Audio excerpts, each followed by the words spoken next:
আমি আপনাদের দোয়ায় সংসদ সদস্য নির্বাচিত হয়েছি এবং মুক্তিযুদ্ধ মন্ত্রণালয়ের প্রতিমন্ত্রী হিসেবে দায়িত্ব পালন করছি। এই মুক্তিযুদ্ধ মন্ত্রণালয়ের অধীনেই জুলাই গণ অভ্যুত্থান অধিদপ্তর রয়েছে, যেই অধিদপ্তরের অধীনে বিগত আন্দোলনে যারা শহীদ হয়েছেন তাদের গ্যাজেটভুক্ত করা, তাদের পরিবারদেরকে ক্ষতিপূরণ দেওয়া এবং ভাতা প্রদান করা, যারা আহত হয়েছেন, যারা চিকিৎসা প্রয়োজন তাদের চিকিৎসার ব্যবস্থা করা ইত্যাদি কাজগুলা এই মন্ত্রণালয়ের অধীনেই, আমার অফিসের অধীনেই হয়ে থাকে। তাই আমি শুরুতেই বলেছি যে কেউ যদি এখনও গ্যাজেটভুক্ত না হয়ে থাকে বা শহীদ হয়েছেন এরকম যদি তথ্য আপনাদের কাছে থেকে থাকে, আপনারা দ্রুত তাদেরকে যোগাযোগ করতে বলবেন। স্থানীয় ডিসি মাধ্যমে যোগাযোগ করলেও হবে, অথবা আপনাদের সংগঠনের মাধ্যমে যদি আমাদের মন্ত্রণালয়ের কাছে এই তথ্য আসে আমরা তখন সেই ডিসির কাছে রেফার করে দেব এবং তাদেরকে যাচাই বাছাই প্রক্রিয়ার মাধ্যমে গ্যাজেটভুক্ত করার উদ্যোগ আমরা গ্রহণ করব ইনশাআল্লাহ। প্রিয় উপস্থিতিবৃন্দ, আপনাদের সাথে আসলে বারে বারে আমি আসি এই কারণেই যে আপনারা মেহনতি মানুষ, আপনারা খেটে খাওয়া মানুষ, আপনারা অত্যন্ত অক্লান্ত পরিশ্রম করে আপনাদের পরিবার পরিচালনা করেন এবং এই কারণে আপনাদের প্রতি আমার একটা আলাদা একটা মায়া মমতা এবং আপনাদের প্রতি একটা দরদ আমার সবসময় আলাদাভাবে কাজ করে।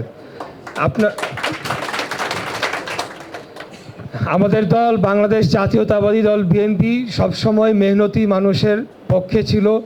শ্রমজীবী মানুষের পক্ষে ছিল এবং আমাদের নেতা দেশনায়ক প্রধানমন্ত্রী, মাননীয় প্রধানমন্ত্রী জনাব তারেক রহমান,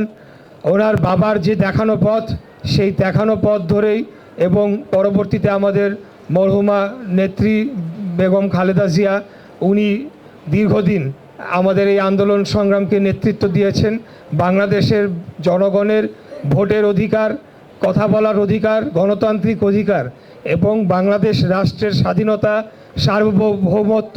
এগুলোকে রক্ষা করার জন্যে আমরা দীর্ঘদিন যাবৎ আন্দোলন সংগ্রাম লড়াই করে গিয়েছি। আমরা যেন আমাদের এই আদর্শ থেকে বিচ্যুত না হই। বাংলাদেশের জনগণ আমাদের প্রতি যে আশা রেখেছে, যে প্রত্যাশা জনগণের রয়েছে, সেই প্রত্যাশা যাতে আমরা সামনের দিনে পূরণ করতে পারি, বাংলাদেশের ধনী এবং গরিবের মাঝে পার্থক্য কমিয়ে আমরা যাতে দারিদ্র্যের হার কমিয়ে আনতে পারি এবং দারিদ্র্য শূন্য আমরা বাংলাদেশ যাতে আগামী দিনে গড়তে পারি, সেটার জন্য আমরা এখনই একটা ভিত্তি রচনা করতে চাই, যাতে আগামী দিনে আমাদের দেশে দারিদ্র্য সীমার নিচে কেউ বসবাস না করে, কোনো পরিবার বসবাস না করে, কাউকে যাতে অর্ধাহারে অনাহারে কাউকে যাতে না থাকতে হয়, কারোর যাতে চিকিৎসার প্রয়োজন কিন্তু অর্থের অভাবে চিকিৎসা করাতে পারছে না সেরকম বাংলাদেশ যাতে আমাদের না থাকে, কারো যাতে বাসস্থানের না থাকার ফলে রাস্তাঘাটে তাদেরকে ঘুমিয়ে না থাকতে হয়, এরকম একটা বাংলাদেশ আমরা আগামী দিনে গড়ে তুলতে চাই। আমরা চাই যে বাংলাদেশের 95% অর্থ সম্পদ যে গুটি কয়েক ব্যক্তির কাছে বন্দী হয়ে গিয়েছে 5% মানুষের কাছে, সেটার থেকে আমরা বাংলাদেশকে মুক্ত করে যাতে সম্পদের একটা সুষ্ঠু একটা বন্টন হয় এবং আমরা ধনী গরিবের মাঝে যাতে পার্থক্যটা কমে আসে, সেই বাংলাদেশ আমরা গড়ার জন্যেই দীর্ঘদিন যাবৎ আন্দোলন সংগ্রাম লড়াই করেছি। আমাদের এই আন্দোলন সংগ্রাম এবং আমাদের রাজনৈতিক সংগ্রাম সেটা চলমান থাকবে ইনশাআল্লাহ। আপনারা জানেন যে বিগত দিনে বাংলাদেশের স্বাধীনতা, সার্বভৌমত্বকে হত্যা করে